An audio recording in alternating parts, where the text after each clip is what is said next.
Hoje é dia de falar de uma coisa, cara, que particularmente me deixa bastante animada. Eu não sei porquê, cara, mas falar da história de Portugal me deixa mais animada do que falar de alguns temas a respeito da história do Brasil. Vai entender o porquê. E um detalhe incrível, cara, é que vocês gostam da série de vídeos a respeito de Portugal, cara.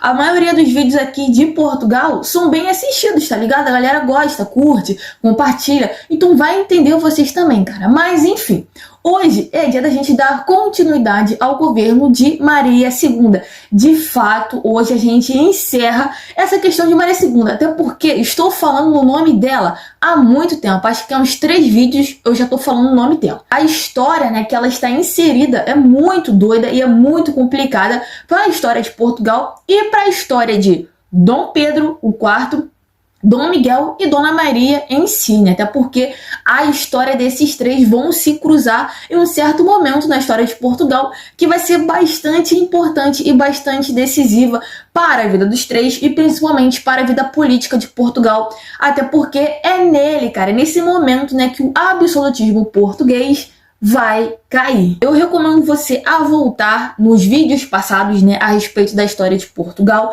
Ali pega ali mais ou menos no finalzinho do governo de Dom João e você já começa a assistir os demais. E pra gente embarcar nessa viagem, cara, diretamente para Portugal, você já sabe exatamente o que fazer. Pegue a sua aguinha, o seu biscoito, o seu refrigerante, a sua coca gelada, entende? Sua pipoca, fique no chão, deitado, em pé, onde você preferir. Mas o importante é o quê? Que você esteja bem confortável para a gente embarcar diretamente para Portugal e entender um pouquinho mais a respeito do segundo reinado de Dona Maria II. Beleza? Então, sem muita enrolação, vamos partir pro vídeo. Vamos lá!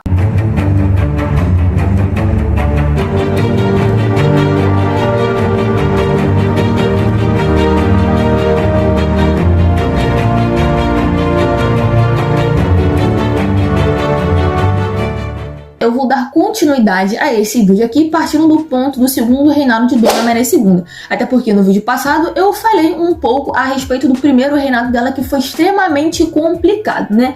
Falei que ela basicamente não governou, porque ela sofreu um golpe do seu tio barra marido, tio-marido. É uma coisa meio doida. Depois vocês vão lá, vocês vão entender. E a gente viu também que teve essa guerra civil, né, portuguesa entre Dom Miguel e Dom Pedro, né, o quarto. E primeiro, para nós já falar segundo, primeiro, né, para nós, né, aqui brasileiros. Então teve essa guerra civil e, claro, Dom Pedro, ele conseguiu vencer Dom Miguel, né? E vale a pena, cara, voltar também lá no vídeo de Dom Miguel para vocês entenderem o que aconteceu de fato com ele. Até porque ele nunca mais pisou em Portugal por toda a sua vida.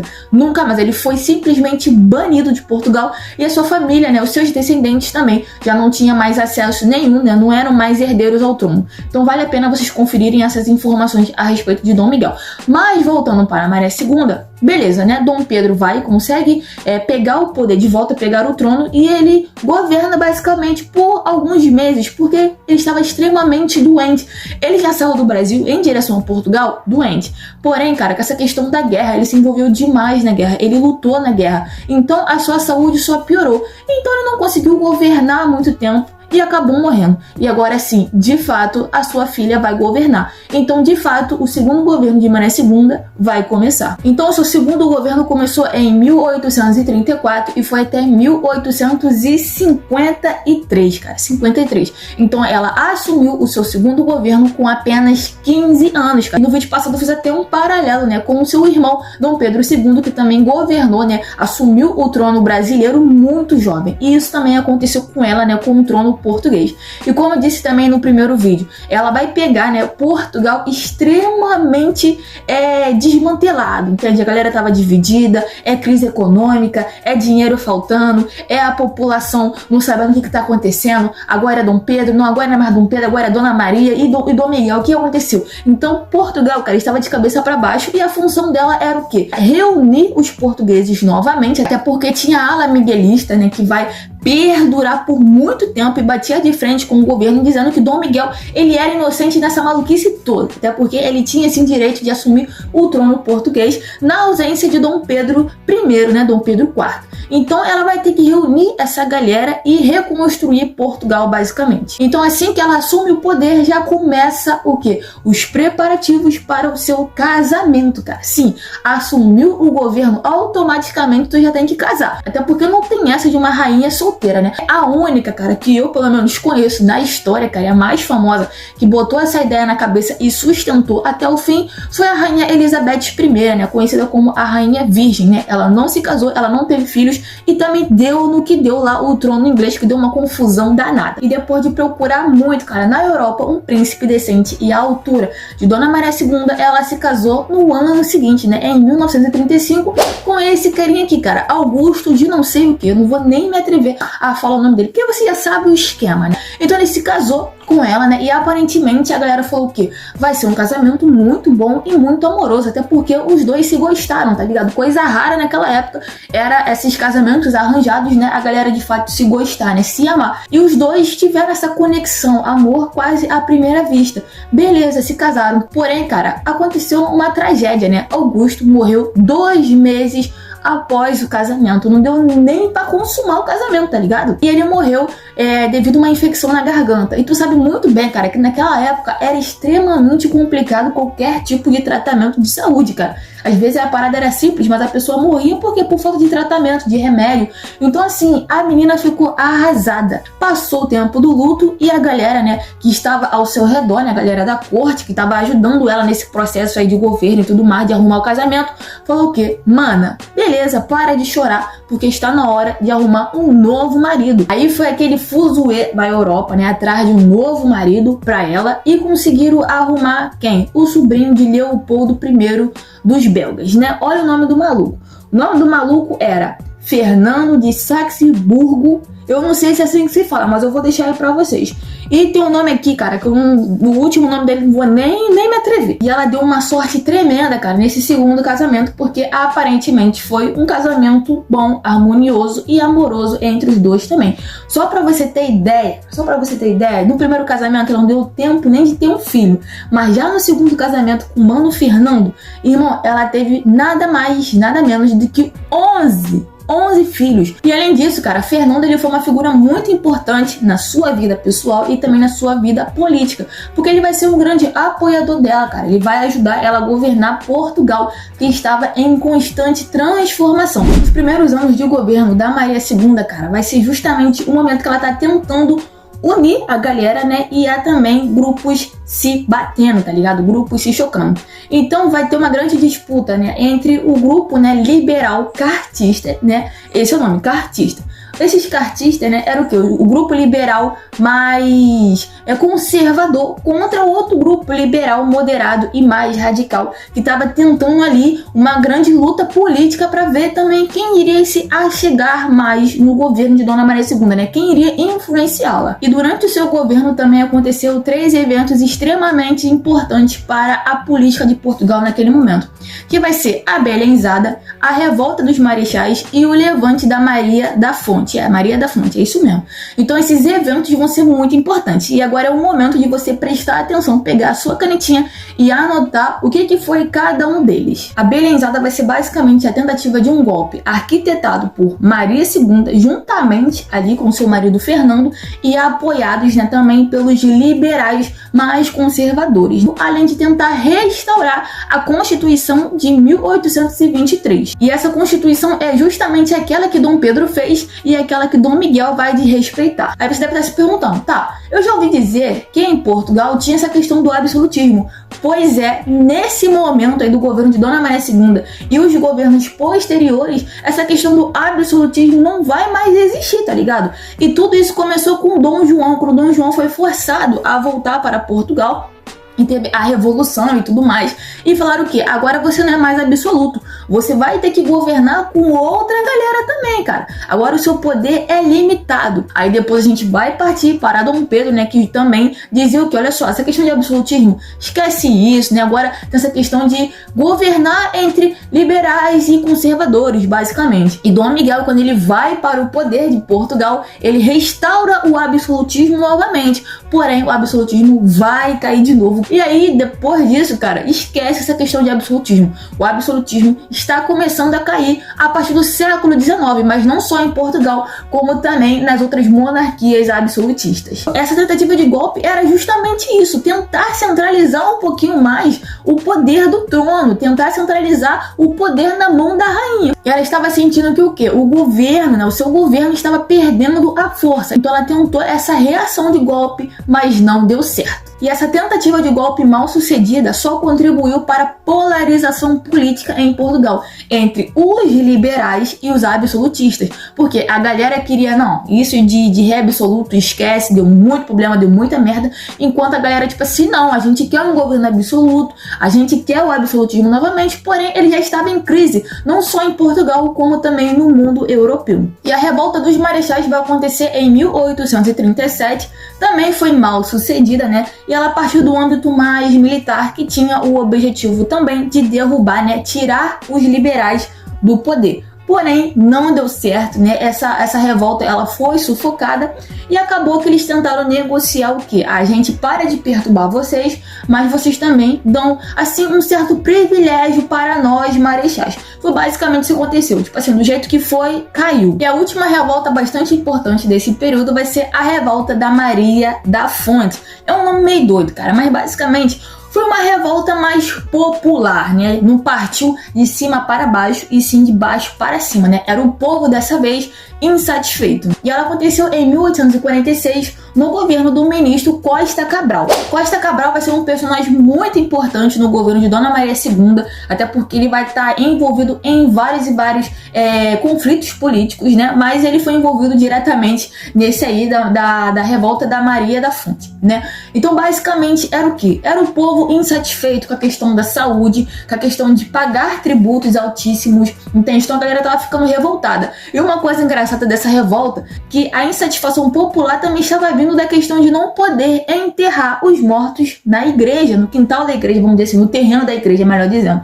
A galera estava ficando bolada com isso porque não podia enterrar mais. E parece bobo, cara, mas não é. Mas tem vários estudos a respeito da criação do cemitério. Para nós hoje, né, contemporâneos, essa questão do cemitério é simples, tá ligado? Você chega lá, tem um local reservado para sepultamentos, né, do seu ente querido e tudo mais, né? Tem até crematório para cachorro. Então, assim, a gente tá mega desenvolvido. Mas lá naquela época antiga, cara, lá nos tempos medievais, então, era uma coisa de louco. Essa revolução, ela foi liderada por mulheres, né, e camponeses e outros grupos mais à margem da sociedade daquela época se uniram, fizeram esse grupão e foram perturbar a cabeça de Maria II. Mas dessa vez eles tinham razão, pô, é o povo, tá ligado? O povo sempre tem razão. E eles fizeram tanto barulho, cara, mas tanto barulho, que eles conseguiram derrubar o ministro Costa Cabral. Essa revolta, ela vai mostrar, cara, como tá tão frágil a política, né, e a sociedade portuguesa naquele momento, né? É o trono disputando o poder entre liberais e absolutistas, né? É a população insatisfeita, é o ministro fazendo besteira, tá ligado? Então tava tudo muito delicado. E Costa Cabral, ele era um cara que queria modernizar, né, dar continuidade à modernização do reino.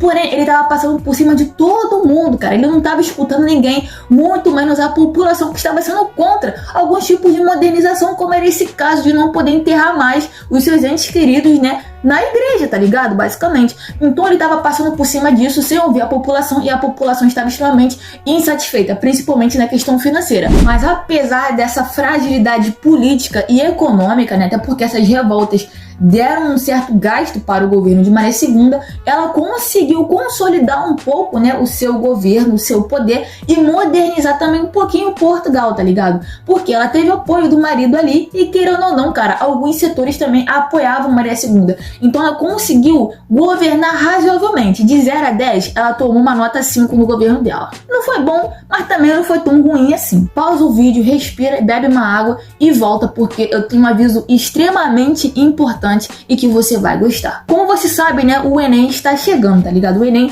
é em novembro, mas a galera vai começar a estudar a partir de agora, basicamente, né? E se você é uma pessoa dessa, cara, ou que já está estudando há muito tempo o Enem e quer aprofundar ainda mais o seu conhecimento dentro desse universo, cara, principalmente em história, eu te convido a o quê? A participar do meu curso, cara, meu primeiro curso aí voltado para o Enem, né? História voltado para o Enem, melhor dizendo. Mas não vai achando que só tem tem coisa de história não. Tem coisa de química, de física, biologia, linguagens, filosofia, sociologia, tem muita coisa. É um curso muito completo.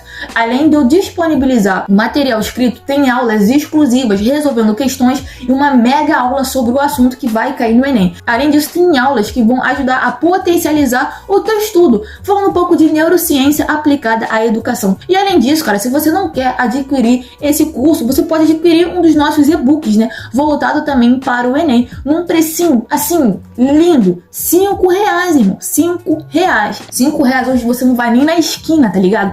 Mas com R$5 você consegue comprar um dos nossos e-books que vai te ajudar na aprovação para o Enem. Então, se você ficou interessado ou com alguma dúvida, cara, é só me chamar aqui no suporte. O suporte é quem? Sou eu. Você vai entrar diretamente em contato comigo, tá ligado? Então, além disso, o curso também oferece esse suporte. O suporte sou eu. Então, você vai falar a qualquer momento comigo. Vamos tirar dúvidas, vamos bater um papo. Então, assim, vale muito a pena, tá? Não é por nada não, mas tá valendo a pena, tá? Então, pensa aí com carinho. E vamos voltar para o vídeo. Agora vamos voltar a fofocar da vida pessoal de Maria II, cara. Até porque a sua vida pessoal, né, não estava andando nada bem. Nada bem. Ela estava ficando cada vez mais debilitada, tá ligado? Por quê? Cara, ela teve 11 filhos. Né? Você ter 1, 2, 3 já começa a ficar complicado. 4, 5, 6, 7, irmão, tua saúde vai pro brejo, tá ligado? Então ela começou a sofrer cada vez mais nos partos. Não era um parto assim tranquilo, eram partos mais demorados e dolorosos, tanto para ela, tanto para a criança que estava nascendo. E além disso, cara, ela foi ficando obesa, tá ligado? Que começou a dificultar ainda mais esse processo dos partos e na sua saúde no geral. E claro, somando essa questão da obesidade, né, e dessa rotina meio maluca de gestações, de ficar gerando e parindo, cara, começou a dar problemas cardíacos nela. E claro, isso se refletiu na hora de parir. Por quê? Tinha que fazer um certo esforço e ela não podia fazer esforço. Então, cara, tava uma loucura a saúde dela, entende? E querendo ou não, ao mesmo tempo, a vida pública. Então, tudo começou a interferir na sua vida pessoal e na sua saúde. E a galera que estava mais próxima a ela, cuidando da sua saúde, começou a mandar o papo. Maria, olha só, se você continuar com essa frequência de ter filho, botar filho no mundo, fazer filho e botar filho no mundo, isso vai dar ruim pra você, porque você tá ficando obesa, tá com problemas cardíacos e tá ficando cada vez perigoso você ter um filho. Então, por favor, vamos parar. Vamos parar pelo bem da sua saúde e para o bem dos seus filhos também. Mas ela simplesmente não escutou e continuou tendo filho. E como ela não escutou, não deu a mínima, era uma tragédia anunciada. Então no dia 15 de novembro de 1853, Maria II, ela morreu no parto. Após dar à luz, depois de 13 horas de trabalho de parto, tentando parir, ela conseguiu, porém ela morreu no parto, né? Ela morreu no parto do seu 11º filho, né? O infante Dom Eugênio, tá ligado? Então assim, ela morreu muito, mas muito jovem, cara. Ela morreu com 34 anos. A galera dessa época morria extremamente jovem, tá ligado? Ela morreu basicamente ali na mesma faixa etária que seu pai Dom Pedro, tá ligado? Dom Pedro também morreu extremamente jovem por causa de doenças. Ela morreu por causa do parto, tá ligado? E a partir dali, cara, a partir da morte de Maria II, a política de Portugal vai começar a mudar novamente. Até porque Fernando, né, agora viúvo, perdeu o título de rei de Portugal, mas ele se casou novamente, mas ele continuou governando Portugal como regente em favor do seu filho Pedro V. Então, ele vai governar nesse período até o menino fazer, né, a idade correta, né, a idade ideal para assumir o trono português. Então é isso, gente. É isso, né? Encerramos de uma vez por todas, né, o governo de Dona Maria II e essa questão doida aí de Portugal, essa questão de Dom Pedro, de Dom Miguel e dela também, conseguimos encerrar. E claro, né, no vídeo que vem, né, no próximo vídeo a respeito de Portugal, vamos falar aí do governo de quem? Do seu filho, de Pedro V, né? Pedro V de Portugal. Então me aguardem aí com esse vídeo, mas como eu falei, cara, vale muito a pena você assistir desde o vídeo 1, tá ligado? Desde o vídeo 1, quando eu falo da questão da reconquista, de tudo mais, lá do Reino das Astúrias. Cara, vale muito a pena você acompanhar a história de Portugal desde lá até aqui, até esse vídeo, tá ligado? Porque tá muito maneiro. Se você gostou desse vídeo, cara, já sabe exatamente o que fazer. Deixa o seu like, cara, aperta esse botãozinho aí que é extremamente importante. Pra você é de graça, mas pra mim é muito importante, tá? Então deixa o seu like, ative as notificações e se inscreva e compartilhe esse vídeo, beleza? E me siga siga também nas redes sociais que tá aí na descrição, tá? E é isso, gente. Muito obrigada por assistir até aqui e até o próximo vídeo. Valeu!